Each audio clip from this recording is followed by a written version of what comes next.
दही पे टैक्स, चावल पे टैक्स, आटे पे टैक्स, पेन पे टैक्स, पेंसिल पे टैक्स, दवा पर टैक्स, बेड, हॉस्पिटल के बेड पर टैक्स। और मुझे तो लगता है कई लोग कह रहे थे नरेंद्र मोदी के आने से पहले शौचालय पर टैक्स नहीं था, 1 रुपये 2 रुपये था सुलभ का रेट, वह 1 रुपये 2 रुपये की बजाय 2 रुपये और 5 रुपये कर दिया गया। 15 अगस्त 2021 को तालिबान की सरकार बनती है अफगानिस्तान में, और 16 सितंबर को अडानी के पोर्ट में, मुद्रा पोर्ट गुजरात में 21,000 करोड़ की 3,000 ड्रग्स, 3,000 किलो हेरोइन पकड़ी जाती है। जरा सोचिए आप, ये पार्ट ऑफ भ्रष्टाचार नहीं है?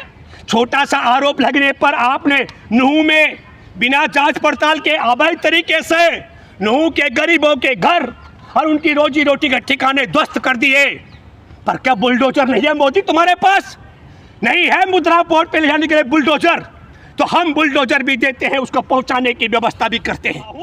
आज की तारीख में मुद्रा पोर्ट भारत का सबसे बड़ा स्मगलिंग का जरिया और अड्डा बन चुका है। पूरे भारत के अंदर जो चरस, गांजा, अफीम, स्मैक, हीरोइन सप्लाई हो रही है, वह सारी की सारी मुद्रा पोर्ट के माध्यम से, तालिबानियों के माध्यम से और आईएसआई के एजेंटों के माध्यम से, संघ के एजेंटों के माध्यम से अदानी की एयरपोर्ट से पूरे भारत में सप्लाई की जा रही है। दोस्तों नमस्कार, मैं हूं भूपेंद्र रावत और आज मैं आपके साथ बात करूंगा कि लाल किले से देश के प्रधानमंत्री नरेंद्र मोदी ने चुनाव आयोग के औचित्य को खारिज करते हुए देश के मतदाताओं का अपमान करते हुए ऐलान कर दिया कि 2024 में भी 15 अगस्त को गणतंत्र दिवस को नरेंद्र मोदी प्रधानमंत्री की हैसियत से लाल किले से देश को संबोधित करेगा। कैसे संभव हो सकता है? इसके पीछे 2 बड़े कारण हो सकते हैं। एक, जो हमारे देश में कुछ मित्र सवाल उठाते हैं ईवीएम की सेटिंग का, और दूसरा जो हमारे देश के मुख्य न्यायाधीश को चुनाव अधिकारियों के चयन से अलग करने का षड्यंत्र है। तो हमको लगता है कि क्या नरेंद्र मोदी देश के मुख्य न्यायाधीश सुप्रीम कोर्ट के, उन्हें चुनाव आयोग के चयन से अलग करके और अपने चहेते मंत्री को शामिल करके ईवीएम में हेरा फेरी और तोता की तरह चुनाव अधिकारियों का चयन करके इसका कॉकलेट बना करके यह ऐलान इसलिए किया गया है क्या? मैं ये बात इसलिए कहना चाहता हूँ, इसका संज्ञान लेना चाहिए देश के सुप्रीम कोर्ट को और देश के एक एक मतदाताओं को। यह अपमान किया है नरेंद्र मोदी ने। नरेंद्र मोदी बताए कि वह कौन सा जादू है नरेंद्र मोदी के पास, जो नरेंद्र मोदी ये ऐलान कर रहा है कि देश के मतदाता नरेंद्र मोदी को ही चुनाव में जिताने वाले हैं। और 3 बड़ी बातें नरेंद्र मोदी ने कही।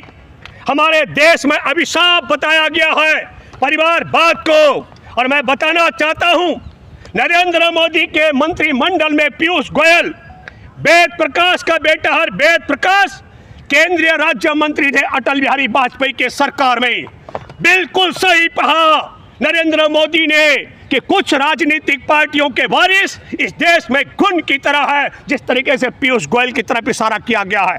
दूसरा, धर्मेंद्र प्रधान जो डॉक्टर देवेंद्र प्रधान के पुत्र है, भाजपा के पूर्व सांसद, ये वंश मेला है, यह है परिवारवाद, केंद्र में मंत्री है। मैं दूसरा जिक्र कर रहा हूं, 2 केंद्रीय मंत्री जिनमें आपने कई बार नाम भी सुने होंगे, ज्योतिरादित्य सिंधिया जो विजय राजे सिंधिया का पोता है, और वह माधवराव सिंधिया का पुत्र है। इसे कहते हैं वंश के, क्या कहते हैं, परिवारवाद। ये भी घुन की तरह है। कांग्रेस से चुनकर किस तरीके से पैसे का खेल हुआ या ईडी फीडी के डर था। ये कर्नाटक का मुख्यमंत्री जो बनाया गया था बसवराज बोम्मई, उसके पिता भी एसआर बोम्मई कर्नाटक के पूर्व मुख्यमंत्री रहे।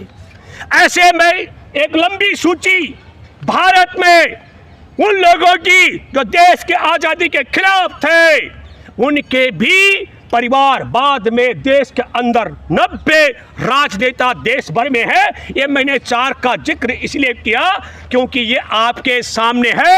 एक राज्य का मुख्यमंत्री परिवारवाद का और 3 केंद्र में मंत्री है। तो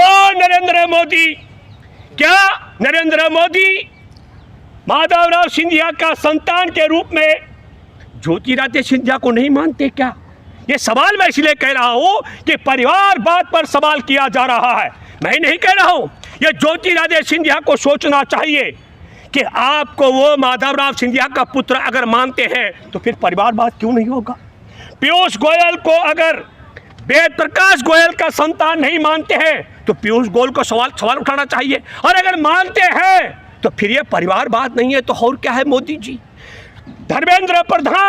डॉक्टर देवेंद्र प्रधान के पुत्र अगर मोदी नहीं मानते हैं तो फिर ये बड़ा सवाल है। और मानते हैं तो ये परिवारवाद है कि नहीं है?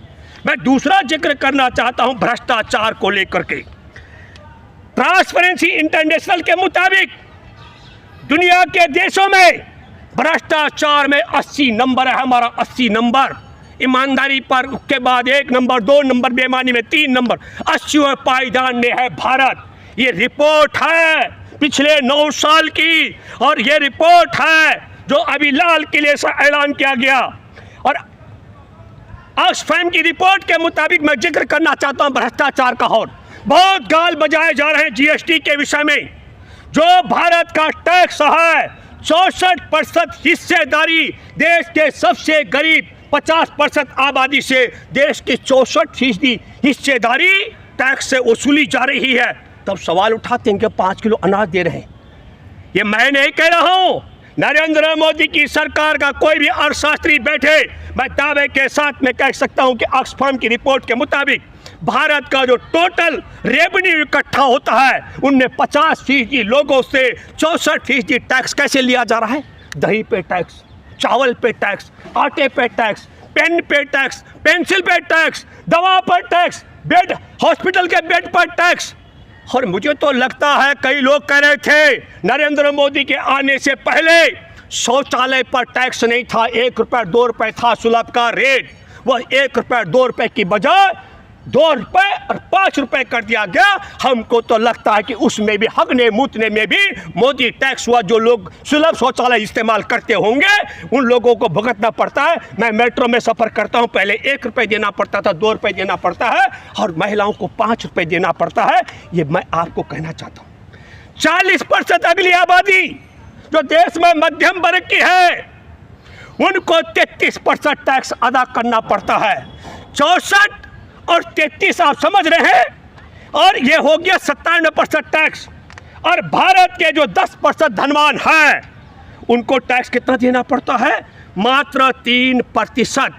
कितना धन है भारत के 166 लोगों के पास? इतना धन पहुंचा दिया नरेंद्र मोदी की सरकार ने। जितना धन 70 करोड़ आबादी के पास देश में है उतना धन मात्र 166 लोगों की झोली में भर दिया है। ये भ्रष्टाचार नहीं है तो और क्या है? पूछो नरेंद्र मोदी से, क्या ऐसा संभव हो सकता है कि देश के सबसे गरीब निर्धन लोगों से 64% टैक्स वसूला जा रहा है और फिर गाल बजाते हैं, कहते हैं हम 5 किलो राशन फ्री भी दे रहे हैं। मैं हिडनबर्ग की रिपोर्ट के बाद का जिक्र करना चाहता हूं। हिडनबर्ग की रिपोर्ट में आप सब लोगों ने देखा था कि किस तरीके से शेयर बाजार में 163 पेज की इस्तीफे की रिपोर्ट भेजी है। अडानी के बंदरगाह में ऑडिटर के तौर पर डेलाटर ने इस्तीफा दे दिया और 163 पेज की रिपोर्ट इस्तीफे के रूप में जो भेजी गई है शेयर बाजार में, उसका कारण क्या है? हिडनबर्ग की रिपोर्ट में क्या था? शेयरों की कीमत में हेराफेरी का आरोप, पूरी पड़ताल थी, खातों में धोखाधड़ी का मामला था और फर्जी कंपनियों के जरिए धन गुपचुप लेन देन का आरोप था। और ये ऑडिटर ने उस हेराफेरी को पकड़ लिया तो अडानी नहीं मानता है, और अडानी जब नहीं मानता है तो ऑडिटर ने 163 पेज का इस्तीफा दिया है। और उसी हिडनबर्ग की रिपोर्ट के बाद खुलासा हुआ कि भारत में भले ही 20 जवानों की हत्या के बाद चीन के ऐप्स बंद कर दिए गए थे, लेकिन आपको बताता हूं 63 अरब अमेरिकी डॉलर इसके अडानी के कंपनी में लगाने वाला चांग चुंग लिंग चीन का नागरिक है। तो मैं ये बात भी कहना चाहता हूं, ये भ्रष्टाचार ही नहीं, देश के साथ गद्दारी भी है, क्योंकि चीन का 63 अरब अमेरिकी डॉलर अदानी की कंपनी में लगाने वाला नरेंद्र मोदी का यार है, और नरेंद्र मोदी ने उसे बंदरगाह दे दिए, और बंदरगाहों की ऑडिटिंग करने में हेरा फेरी हो रही है। ऑडिटर ने इस्तीफा दे दिया। क्या ये भ्रष्टाचार नहीं है? नरेंद्र मोदी मुंह खोले। और नरेंद्र मोदी ने कानून ला रहे हैं, झूठ बोलने वाले को 3 साल की जेल हो जाएगी। मैं चुनौती देता हूं नरेंद्र मोदी, अगर भूपेंद्र रावत झूठ बोल रहा है तो ये दिल्ली में मैं हूं, आपका थाना, आपके पुलिस, आपका कानून है, जरा गिरफ्तार करके मुझे दिखा दो, सिद्ध कर दो कि मेरा आरोप झूठा है। और तब इस 63 अरब अमेरिकी डॉलर में जो मैं अनुमानित हिसाब लगाता हूं 50 खरब रुपए अकेले चीनी नागरिक के अदानी की कंपनी में निवेश हो रखे हैं। और मैं भ्रष्टाचार का एक और जिक्र आपको बताता हूं। 15 अगस्त 2021 को तालिबान की सरकार बनती है अफगानिस्तान में, और 16 सितंबर को अदानी के पोर्ट में, मुद्रा पोर्ट गुजरात में 21,000 करोड़ की 3,000 ड्रग्स, 3,000 किलो हेरोइन पकड़ी जाती है। जरा सोचिए आप, ये पार्ट ऑफ भ्रष्टाचार नहीं है? छोटा सा आरोप लगने पर आपने नूह में बिना जांच पड़ताल के अवैध तरीके से नूह के गरीबों के घर और उनकी रोजी रोटी के ठिकाने ध्वस्त कर दिए। पर क्या बुलडोजर नहीं है मोदी तुम्हारे पास? नहीं है मुद्रा पोर्ट पे ले जाने के लिए बुलडोजर? तो हम बुलडोजर भी देते हैं, उसको पहुंचाने की व्यवस्था भी करते हैं, है? और मैं ये बात इसलिए कहना चाह रहा हूं, आज की तारीख में मुद्रा पोर्ट भारत का सबसे बड़ा स्मगलिंग का जरिया और अड्डा बन चुका है। पूरे भारत के अंदर जो चरस, गांजा, अफीम, स्मैक, हीरोइन सप्लाई हो रही है, वह सारी की सारी मुद्रा पोर्ट के माध्यम से, तालिबानियों के माध्यम से और ISI के एजेंटों के माध्यम से, संघ के एजेंटों के माध्यम से अदानी की एयरपोर्ट से पूरे भारत में सप्लाई की जा रही है। ये उदाहरण दिया मैंने 21,000 करोड़ का।